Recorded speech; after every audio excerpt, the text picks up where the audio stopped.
Record. All right. Hello, Keyvan. How are you? How are you? Thank you. Very good. We're in a new apartment, so it's different from the last one. Oh, great.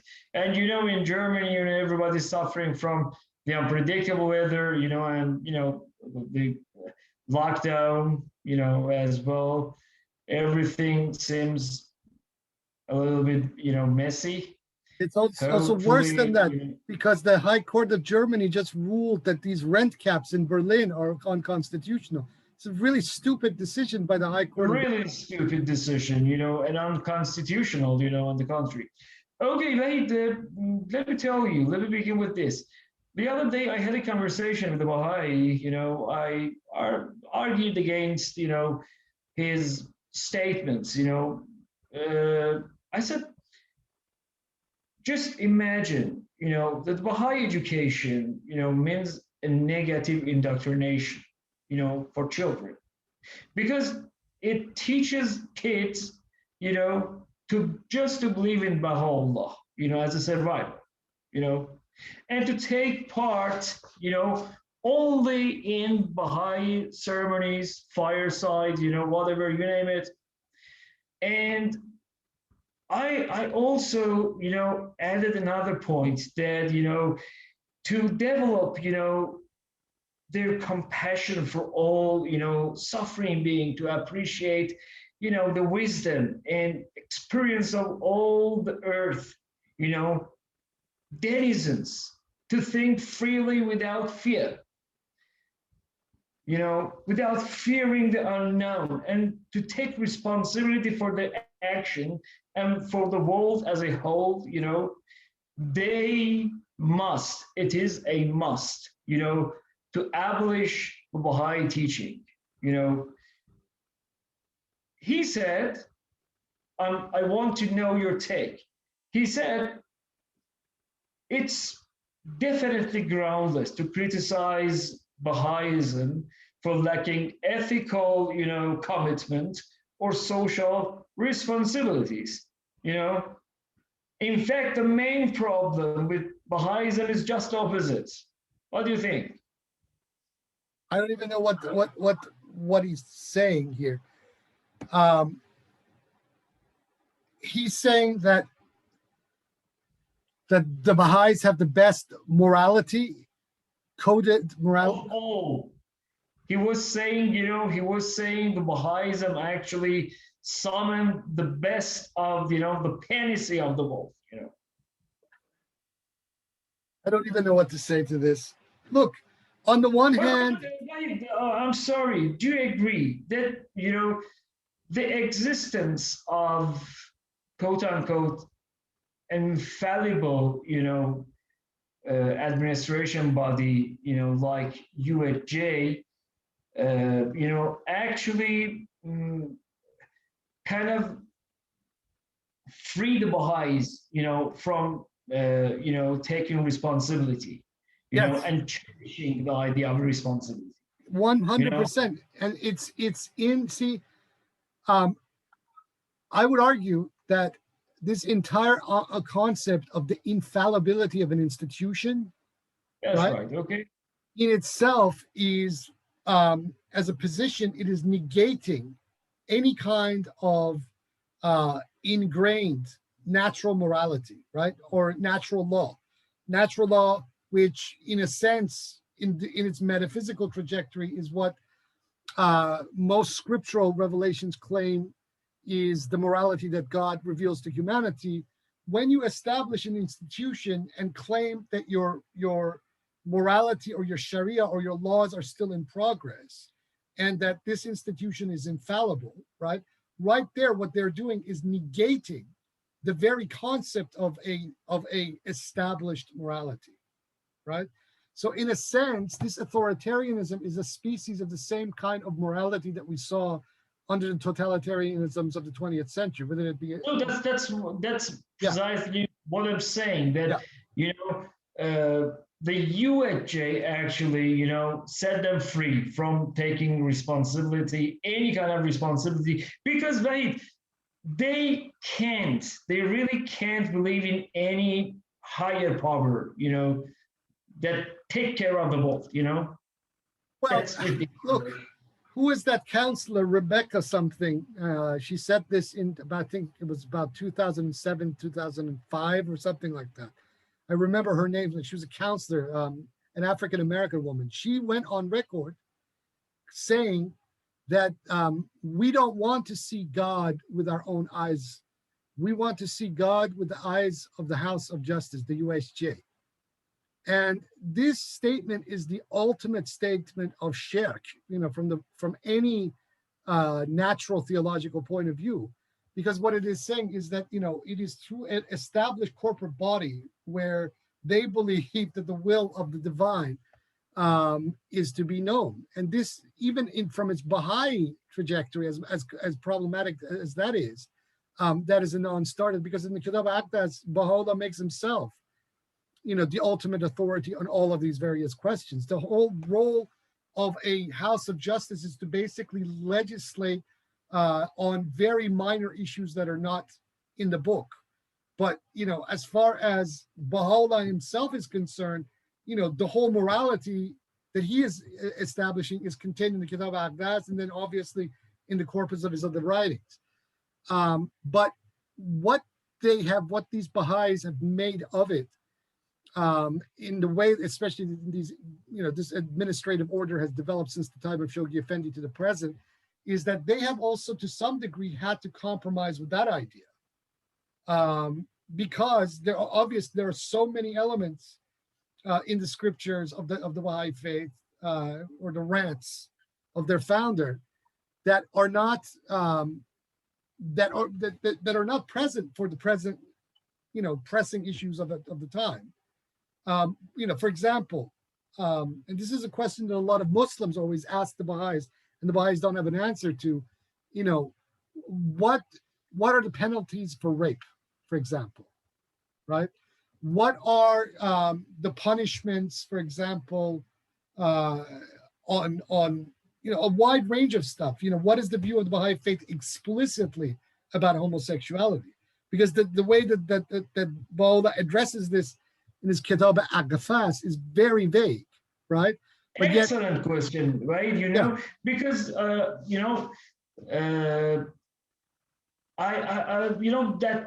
John Esselman, famous Dr. John Esselman, the Scottish, physician, who became a Baha'i and one of the, later one of the confidants of Abbas Effendi, right?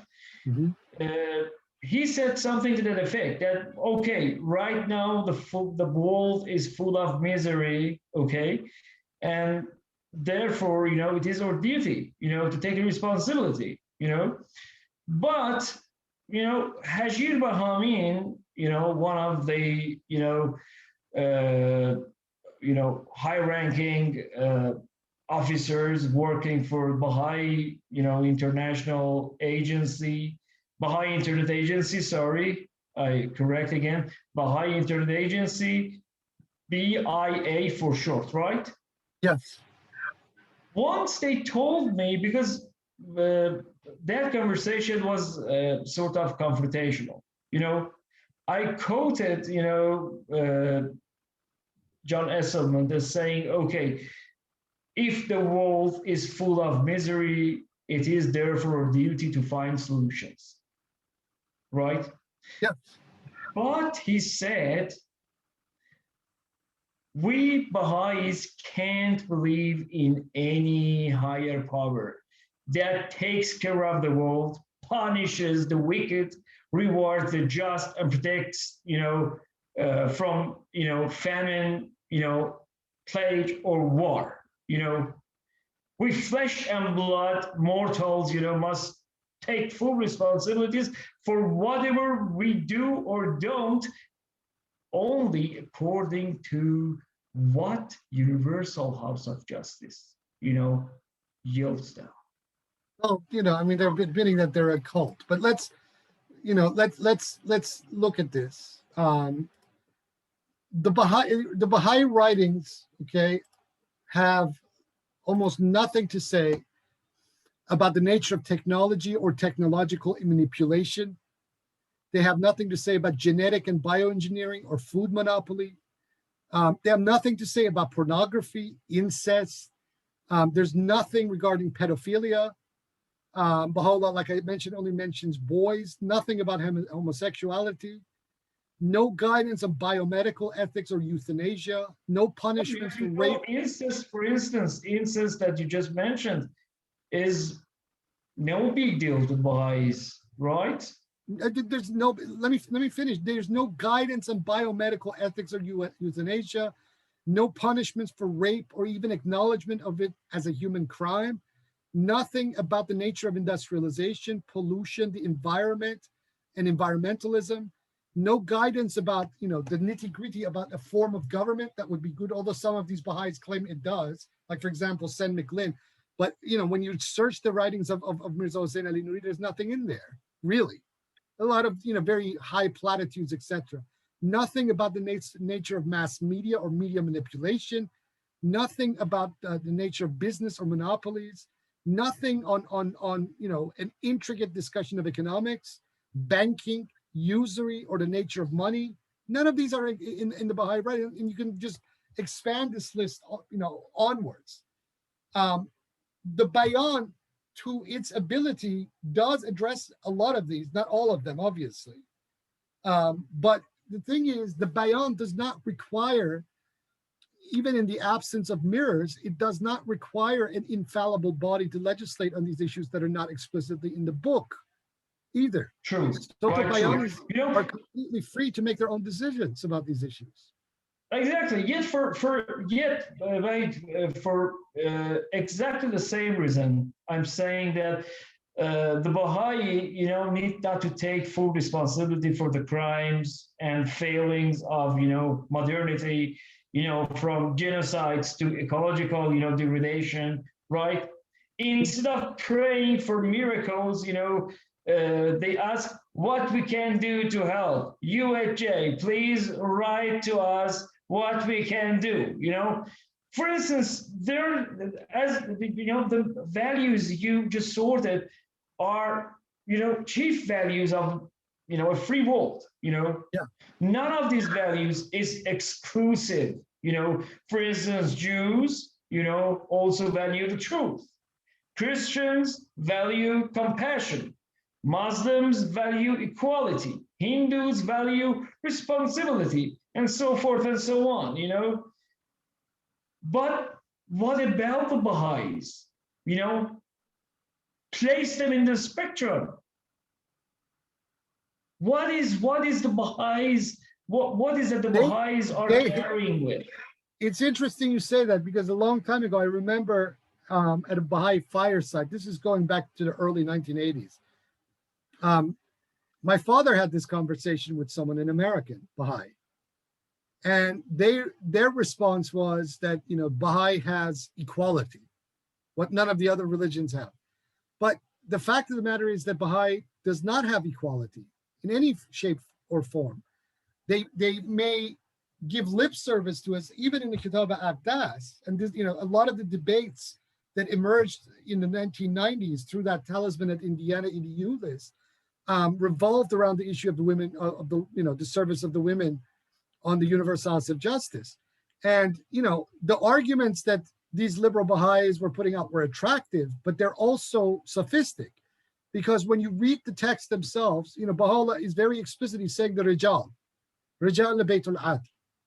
He's not referring to, the Ru'asa al-Baytul Ad, which could be neutral, as the leaders of the House of Justice. He was very explicit that he's referring to the men of House of Justice.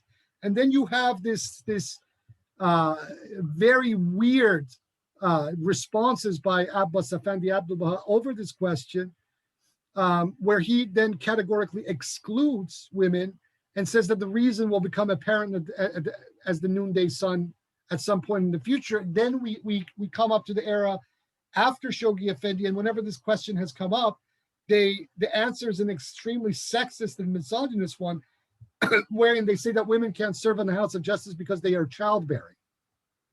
That's right. That's right. What kind of answer is that? Right, certainly you admit that, a person, an individual, can follow the most bizarre sectarian dress code and practice, shall we say, the, strangest, of religious ceremonies, yet act out, of a deep commitment to the core standard values of the world. There are plenty of Jewish scientists, Christian environmentalists, Muslim feminists, Hindu human rights activists. They are loyal, to scientific truth, to compassion, to equality, to freedom. They are full members of the standard world, and there is absolutely no reason to demand that they take off their yarmulke, crosses, hijabs, or tilakas. But for the Baha'is, the Baha'is said, okay, you know what? As long as these demands, fit in very well, with what the UFJ, lays down, we are okay with that.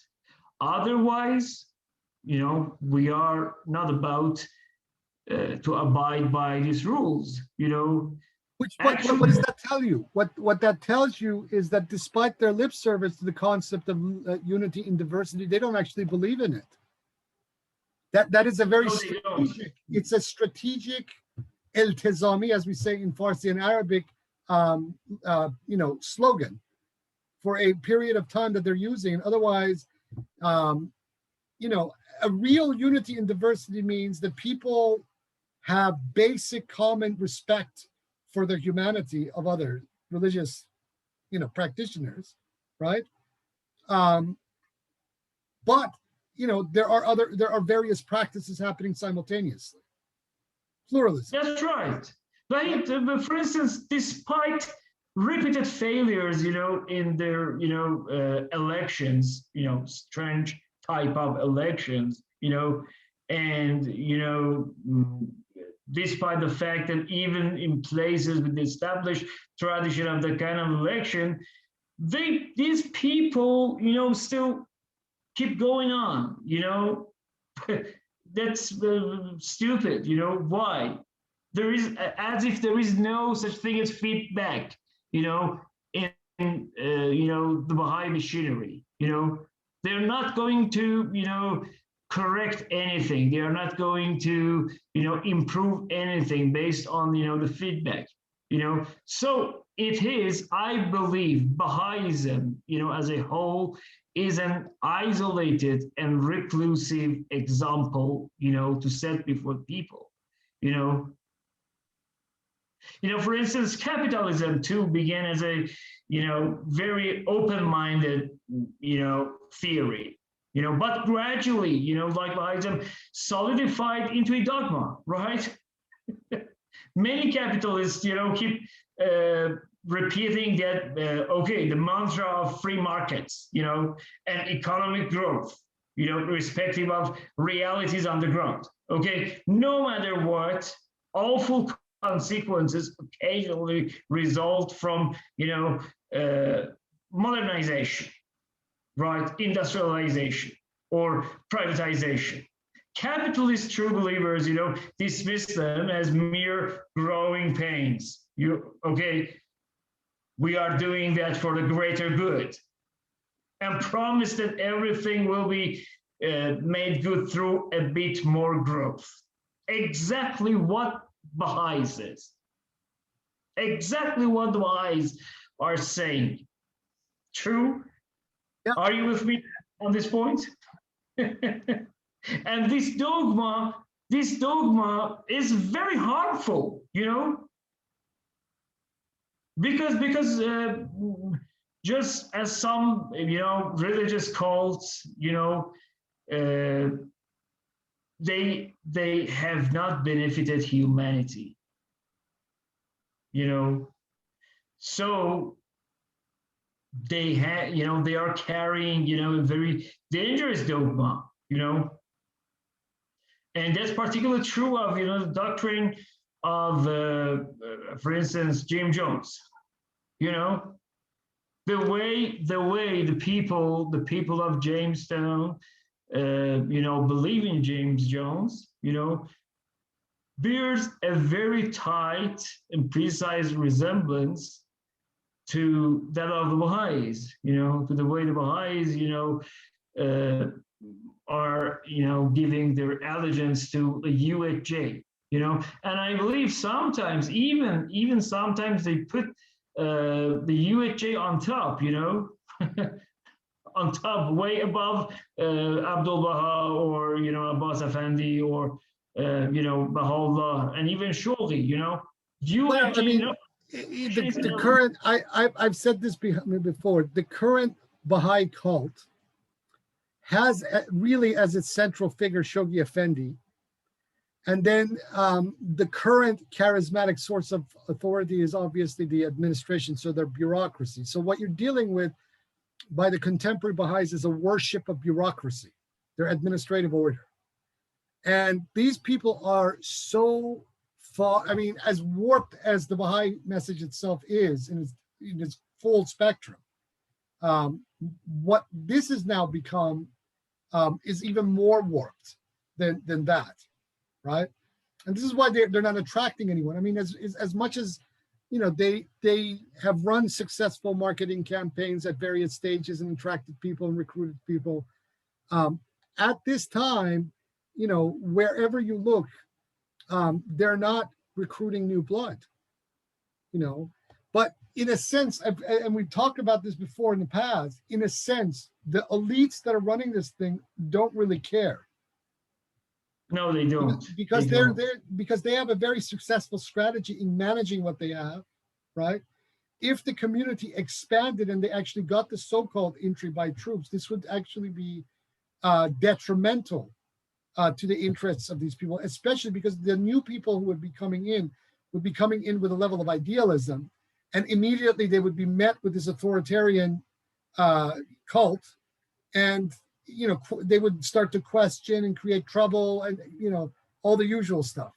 So remember the talisman, Wahid, remember the talisman? Yeah. There was a very interesting, you know, conversation between, you know, some American fellow, I don't know, his name just escaped me, but, you know, I remember, you know, the discussion between, you know, this guy and Firuze Kazemzadeh, you know, Yeah. at the time, you know, he was then a member of National Spiritual Assembly. Yes, he was. About or 30, 40 years. Yeah. Oh yes. Okay.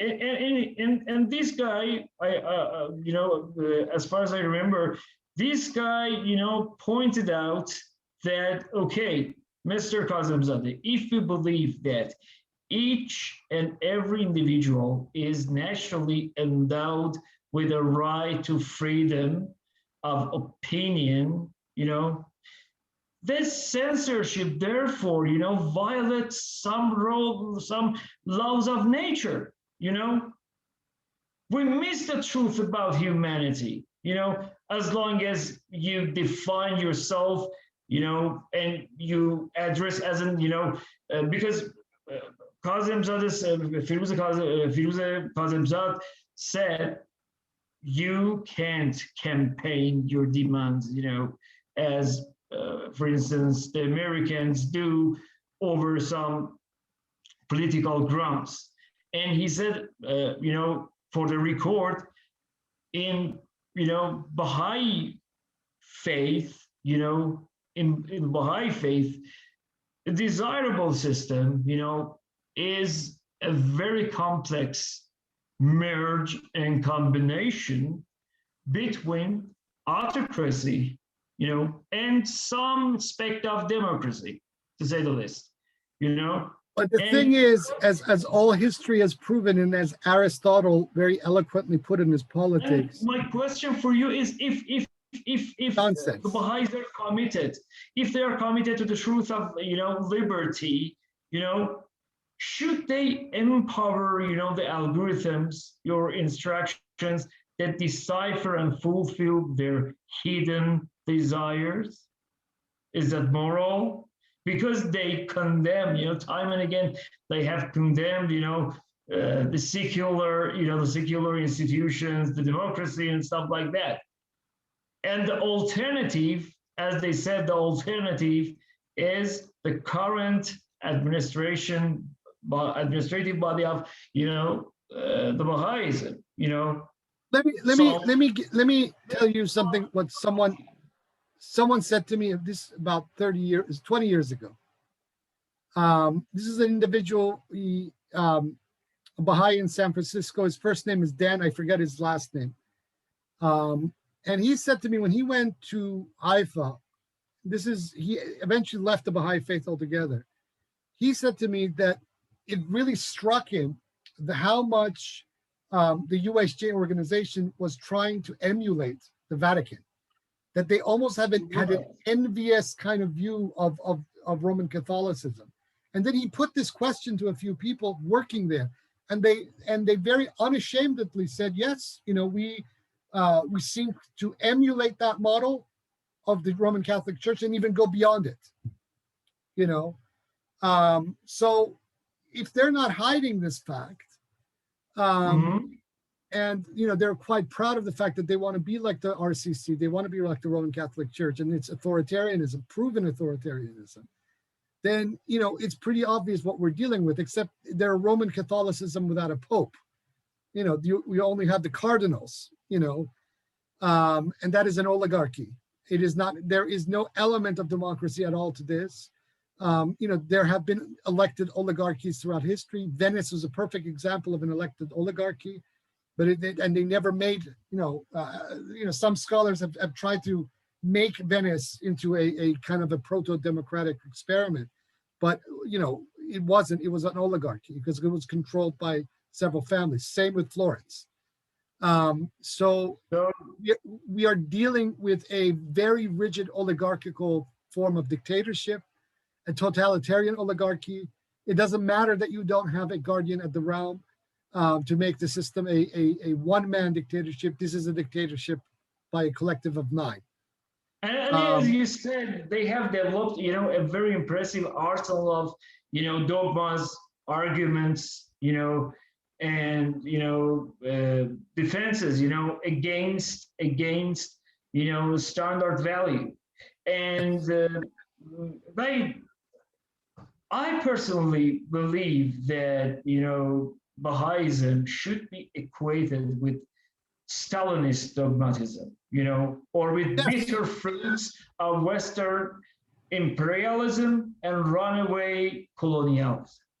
Yes, but there's nothing left in any of the doctrine of Baha'ism. And what Shobi Effendi, and his successors, the Ayadis, and from all the way to the UHJ, they shrink all responsibility for the Baha'is. That's very dangerous, because they also believe in a survivor.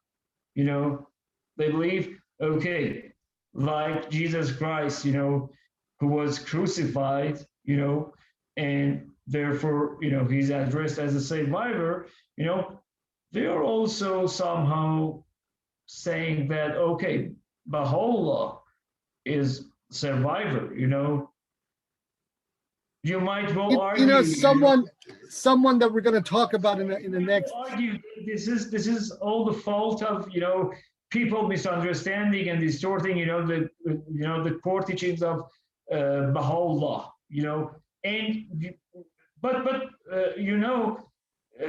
This is a common problem, for all sects of Baha'ism. Even with Ahmad Sohrab's interpretation, I believe the problem lies with Baha'u'llah's teachings, in the first place. Yeah, so I mean, I have no disagreement about that.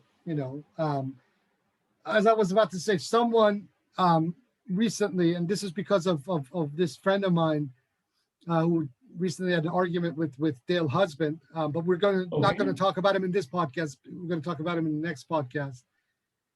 Dale Husband recently said that he thought that the Bab was a failure because he got himself killed. Okay. And, just remember that that list ex-Baha'i is run by Shiite Muslim Iranians. Okay. And one other individual from the subcontinent who's also a Shia Muslim. Now, these people don't say anything to Dale Husband, but if you take Dale Husband's word as a principle, that means that he considers Hussein and all the imams of Shiism to be failures. And he also, moreover, considers Jesus Christ of the religion that he and his parents followed to be a failure as well. See, this is the arrogance of these people when they put these sorts of arguments out, that the measure of success is physical durability, right? This is a materialist argument, and it's very much a winners losers kind of argument that is very prevalent amongst the mentality of Americans, and it's the mentality of American capitalism. So, going back to the original discussion, what this organization represents in its, corporate hierarchical nature is a corporation. So the logic that they are following is not the logic of a natural morality or natural ethics. What they're following is a trajectory of capitalism and all of its demands. So that is why they look at, someone like Dale Husband, who, as we, established last year, is actually a agent of the Baha'i administrative order. He can turn around and say these sorts of things with impunity. Right? I see. Right. And this also indicates that you're dealing with a morality that is a morality of Western materialist capitalism. That's true. And wait, last question. Let me recap, the original question, in this way. Although, the Baha'is claim that they've been appalled by the Inquisition and persecution, they can't just wash their hands of their own atrocities, No. They should rather ask themselves, some very tough questions. For instance, how exactly did this quote unquote religion of love allow itself to be distorted in such a bloody way, and not once, but numerous times? Because it wasn't pure, unsullied, and a religion of love from the very beginning. Really bothers me because they said, on one hand, they said, okay, we are a religion of love. And on the other hand, you see Ustad Muhammad Ali Salman.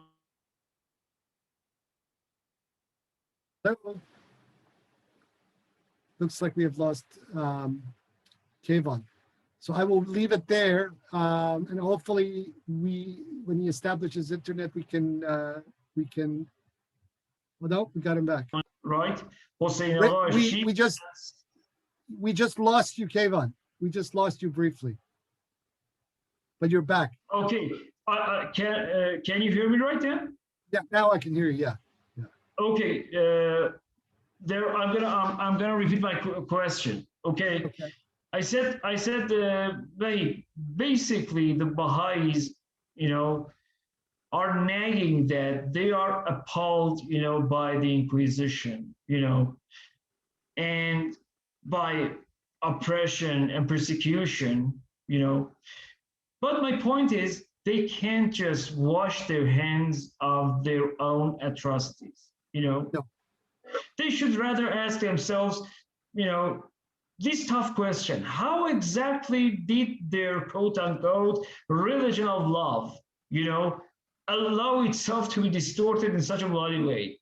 And not once, but numerous times, Okay, well, I answered this question because it wasn't a religion of love to begin with, and it wasn't uncorrupted to begin with. This is the response of the Bayanis through massive amount of evidence, whether written down or unwritten, that you're not dealing with a religion of love. You're not dealing with a pure unsullied movement from the very good. That you are dealing with corrupt individuals who are basically after powered and used every means at their disposal, including very flowery words, to get there. And that's how they did it. And in the guise of the religion of love, in the first place, Baha'u'llah created its shadow. Yes. He created the shadow, to avoid, naive reassurance, that it can't happen to us, right? That's I said, from the historical facts, overwhelming evidence, we know that a certain Muhammad Ali Salmani, along with another individual, by the name of Hossein Aashchi, they brutally killed, two Bayanis just because they started protesting to younger brother of Baha'u'llah, called Musa Kalim, Yeah. because they equate Baha'u'llah, with God. Therefore, Musa, became, Kalim, someone who is talking to God, someone, who can have a conversation with God. And these Bayani individuals, were asking about, the charities, all the monies, that used to be wired from Tehran, wired from Tehran and cashed in Accra. They were inquiring about that money, and that was rather a lot. Okay. And these two stupid guys, who are praised by Baha'is, who are referred to as, the mystics, arifs, these two guys, just on the grounds of insulting, to Baha'u'llah's brother, Kalim, Musa Kalim, they killed these two Bayani, and they hit their bodies, as on the Akaz wall, on the crack of the Akaz wall. That's mind blowing, right? Because just after a while, due to the smell, a very bad smell, coming from the wall, emanating from the wall, that people, started protesting the police. The police actually, tore down the wall and found, two bodies, that were brutally killed, and later on, the police of Akka found out the truth, that these heinous murders, were perpetrated, by Hossein Aashchi and Muhammad Ali Salmani, and therefore both of them were, arrested, and taken into custody. Nevertheless, after a while, they walked free again. However, my point is, this is a very real, dangerous dogmatism,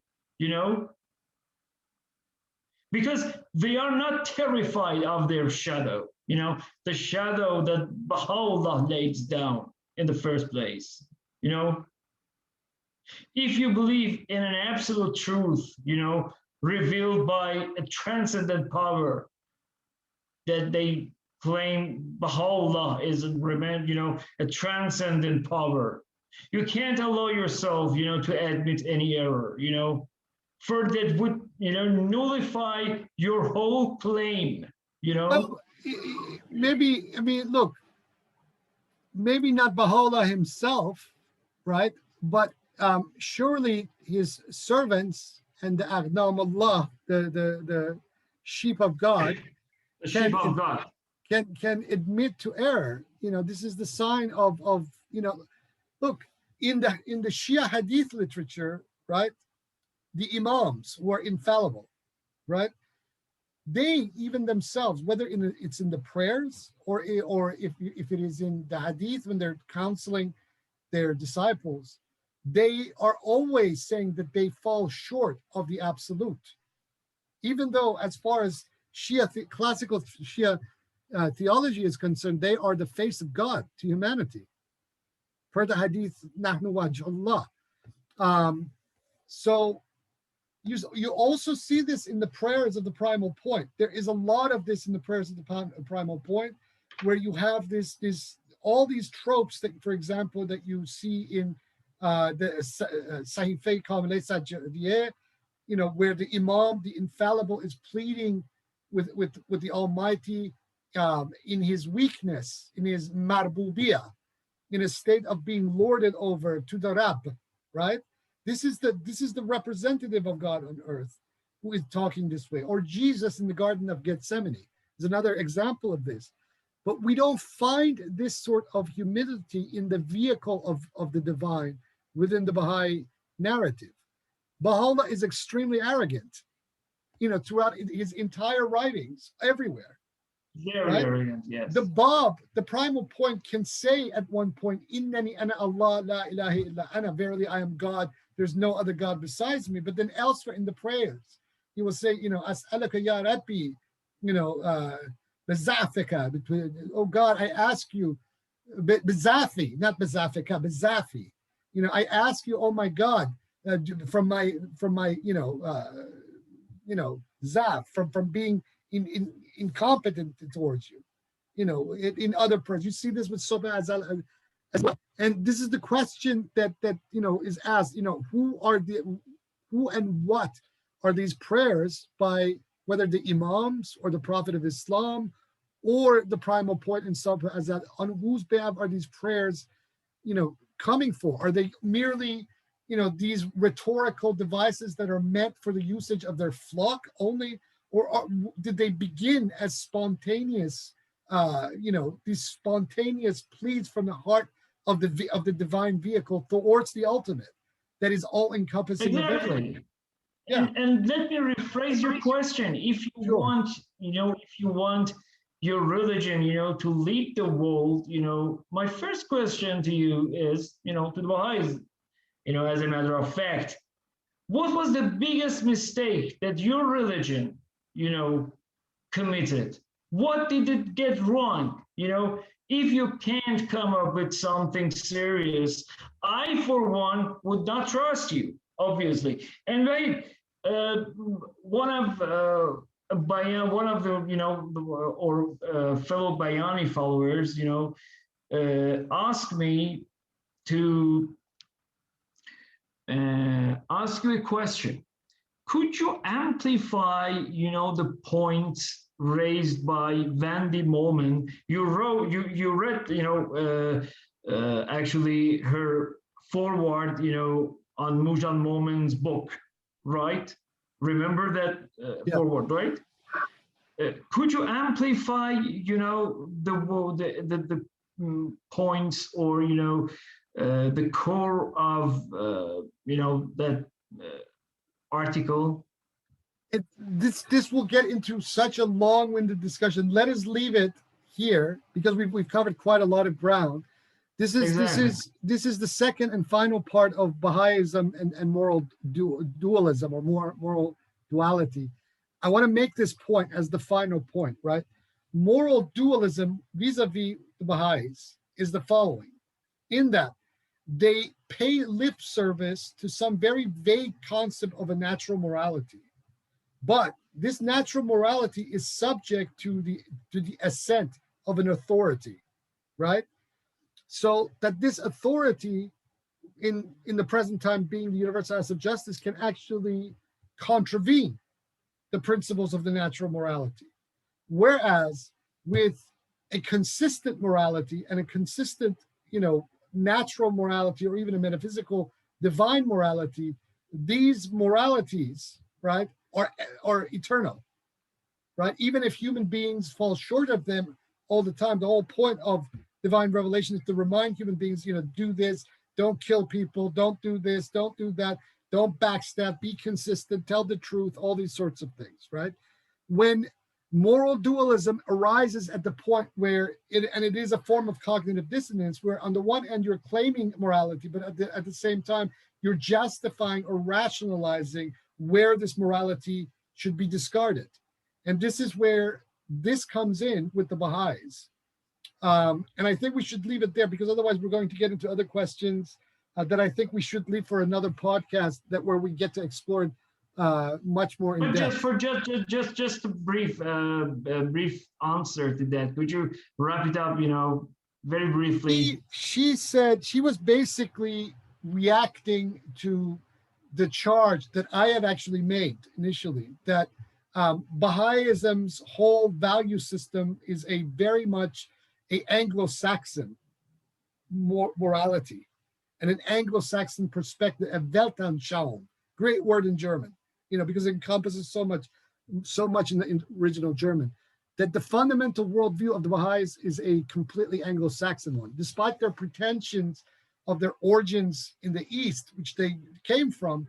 The current value is one, and she was reacting to this, because it basically hit a point, a very, very sore point, that many people have been thinking for a long time. I mean, my parents, saw this, this cognitive dissonance and this dualism in the, what the Baha'is were saying, that their whole value systems were very white, very Anglo-white, and it was not Oriental at all in the way that it was operating, and the Baha'is will justify this, saying, well, we have to transcend our, Persianness and Easternness, and we have to be all-encompassing and blah, blah, blah.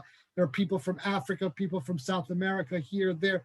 But that, although that may be true, the dominator culture that this has all been encased in is not a culture of Africa or South America or the East at all.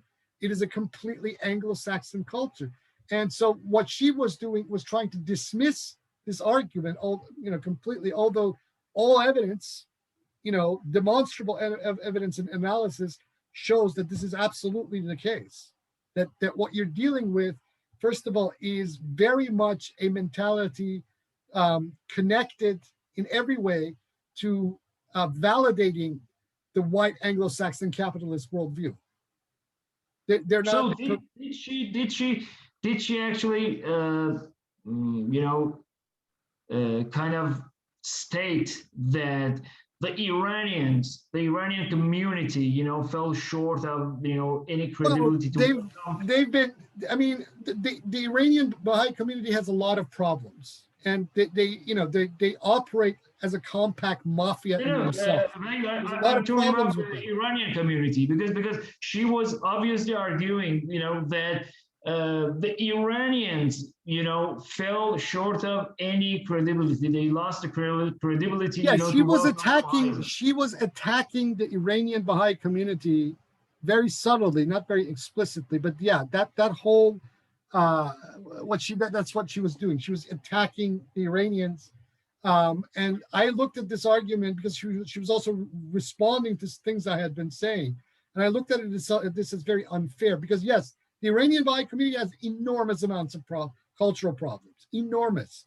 And politically, their mentality is a mentality frozen in the Pahlavi era. But by the same token, the other side, and this is the Anglo-Saxon, white, capitalist-oriented, liberal Baha'is themselves are a toxic culture in their own right. They have colonized, imperialized the planet with their way of thinking and their way of life.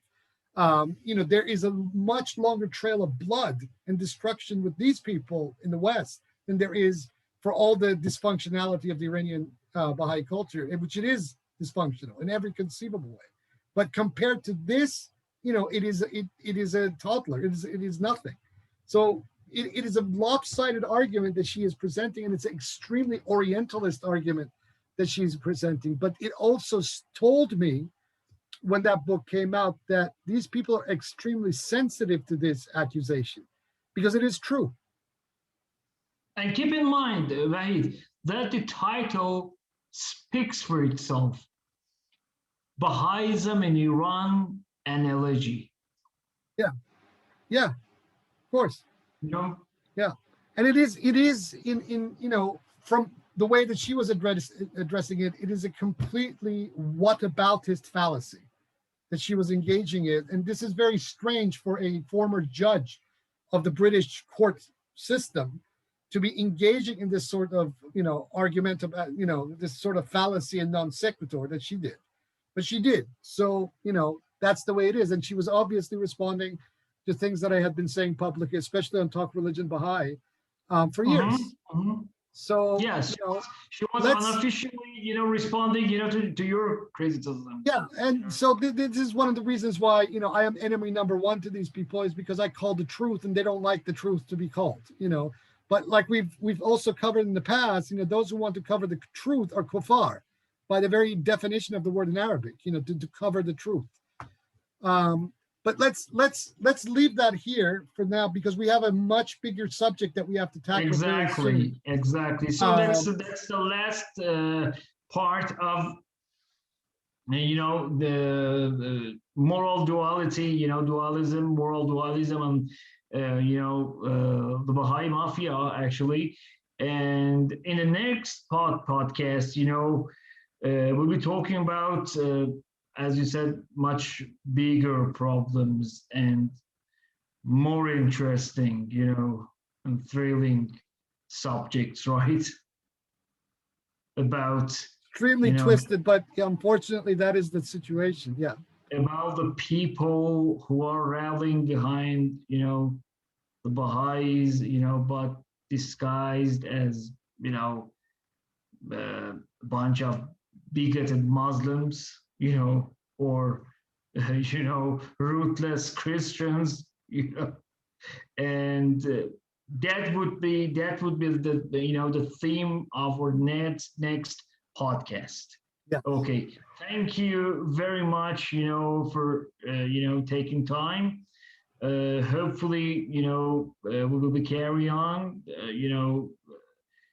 and soon, we'll be back with the next podcast, on the subject that I just briefly alluded.